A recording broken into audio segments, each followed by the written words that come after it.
Good morning seventh class. आज हम हिंदी विषय का पाठ 1 हम पंछी उन्मुक्त गगन के पढ़ेंगे और इसके कवि हैं सीम मंगल सिंह सुमन। जैसे आपने 6th क्लास में सरलार्थ किए हैं, सरलार्थ में क्या करना होता है, पहले संकेत, फिर प्रसंग, सरलार्थ, शब्दार्थ और उसके बाद भावार्थ लिखेंगे। संकेत में हम पहला शब्द और बाद वाला शब्द लिखते हैं। हम आएगा पहला और बाद का आएगा जाएंगे। उसके बाद लिखेंगे प्रसंग, प्रस्तुत काव्य पंक्तियाँ हमारी हिंदी की पाठ्य पुस्तक वसंत भाग 2 में संकलित हम पंछी उन्मुक्त गगन के नामक पाठ से ली गई हैं। इसके कवि हैं सीम मंगल सिंह सुमन और इसमें कवि ने पक्षियों की आज़ादी या स्वतंत्रता के विषय में वर्णन किया है। जहाँ भी आपका पाठ का नाम है या फिर कवि का नाम है या फिर पुस्तक का नाम है, वहाँ पर आपने इकहरा उद्धरण चिन्ह लगाना है, यानी सिंगल इन्वर्टेड कॉमे लगाने हैं। अब हम सरलार्थ करेंगे। हम पंछी उन्मुक्त गगन के पिंजरबद्ध न गा पाएंगे, कनक तीलियों से टकराकर पुलकित पंख टूट जाएंगे। यहाँ पर कवि पक्षियों के विषय में बताना चाह रहे हैं कि उन्मुक्त गगन के हम पंछी खुले आकाश में घूमना चाहते हैं या खुले आकाश में रहना चाहते हैं। पिंजरबद्ध न, हम पिंजरे में बंद होकर नहीं रह सकते, गा पाएंगे और खुशी के गीत नहीं गा पाएंगे कि हम पंछी या पक्षी खुले आकाश में घूमना चाहते हैं और पिंजरे में बंद नहीं रहना चाहते, न गा पाएंगे और न ही खुशी के गीत गा पाएंगे। कनक तीलियों से टकराकर, कनक होता है सोने की, और पुलकित पंख टूट जाएंगे और हमारे कोमल पंख हैं जो कनक सोने की पिंजरे की तीलियों से टकराकर टूट जाएंगे। हमारे कोमल पंख है जो सोने के बने हुए पिंजरे की तीलियों से टकराकर टूट जाएंगे। उसके बाद हम दूसरा करेंगे, दूसरा श्लोक काव्य पंक्तियाँ पढ़ेंगे। हम बहता जल पीने वाले मर जाएंगे भूखे प्यासे, कहीं भली है कटुक निवोरी कनक कटोरी की मेधा से। यहाँ पर कवि पक्षियों की स्वतंत्रता के विषय में बताना चाहते हैं कि वो स्वतंत्र होकर बहता हुआ नदियों का जल पीना चाहते हैं और कड़वी निवोली खाकर अपना गुजारा करना चाहते हैं। हम बहता हुआ जल पीने वाले, हम आज़ाद पक्षी नदियों का बहता हुआ जल पीने वाले हैं, मर जाएंगे भूखे प्यासे। यदि हमें पिंजरे में बंद कर दिया जाएगा तो हम भूख और प्यास से मर जाएंगे।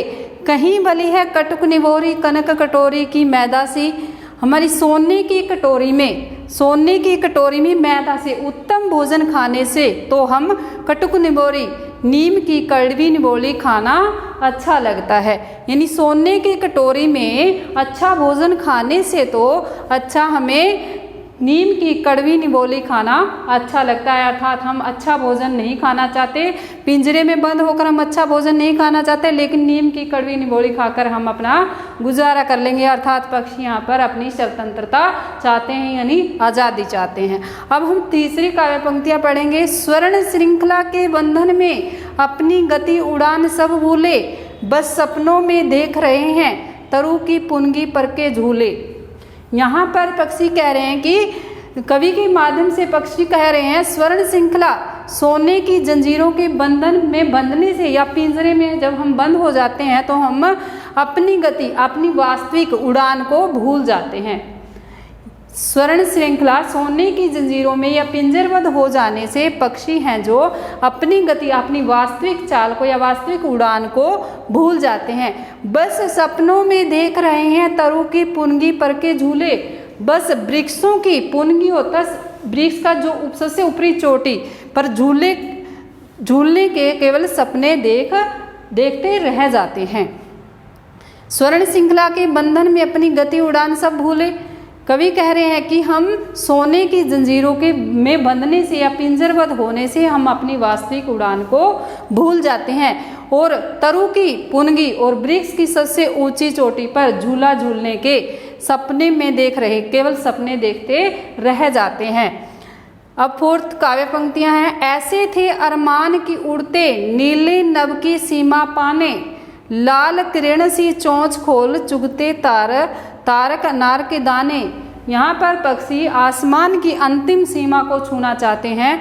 यहाँ पर कह रहे हैं कि कवि कह रहे हैं कि हम खुले नीले आकाश में, नीले नभ की, हम खुले नीले आकाश में अरमान हम उड़ना चाहते हैं या उड़ने की हमारी इच्छा है। सीमा पाने, हम आसमान की अंतिम सीमा को पाना चाहते हैं, आसमान की अंतिम सीमा को छूना चाहते हैं। लाल किरणी सी चोंच खोल, हम अपनी चोंच को खोलकर अनार के दानों के समान चुगते तारक, आसमान में चमकते हुए तारों की लाल किरण लालिमा को चुगना चाहते हैं। जैसे हम अपनी चोंच से अनार के दाने चुगते हैं, वैसे ही आकाश में चमकते हुए तारों की लालिमा को चुगना चाहते हैं। अब हमारी 5वां काव्य पंक्तियां हैं। होती सीमाहीन क्षितिज से इन पंखों की होड़ा होड़ी, या तो क्षितिज मिलन बन जाता या तंती सांसों की डोरी।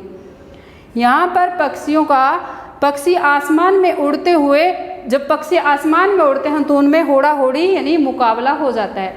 आसमान में उड़ते हुए पक्षियों का आसमान में ही मुकाबला हो जाता है। होती सीमाहीन यानी वो आसमान की अंतिम सीमा को, क्षितिज यानी जहाँ पर धरती और आकाश का मिलन होता है उसे छूना चाहते हैं, यानी आसमान की अंतिम सीमा को वो छूना चाहते हैं। या तो क्षितिज मिलन बन जाता या तो वो अपने आसमान की अंतिम सीमा को छू लेते हैं जिससे उनका आसमान से मिलन हो जाता है। या तंती सांसों की डोरी, यदि आसमान की अंतिम सीमा से उनका मिलन नहीं होता तो उनकी तंती सांसों की डोरी, सांसें उखड़ने लग जाती हैं, अर्थात जब वो आसमान का मिलन करना चाहते हैं तो कई बार उनके उड़ते हुए जान भी चली जाती है। अब 6 काव्य पंक्तियां हैं। नीड़ न दो चाहे टहनी का, आश्रय छीन भिन कर डालो, लेकिन पंख दिए हैं तो आकुल उड़ान में विघ्न न डालो।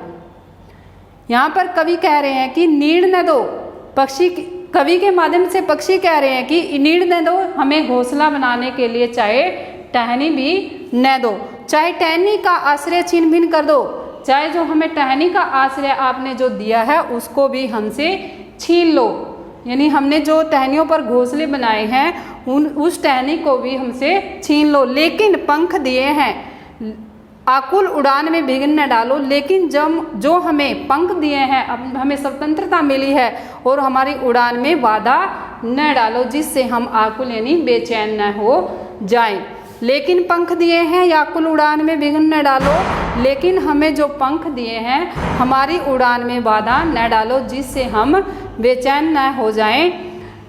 आशा करती हूँ ये आपको पाठ 1 के सरलार्थ समझ में आए होंगे। इनकी आप व्याख्या और क्वेश्चन आंसर रिवाइज करेंगे। थैंक्स।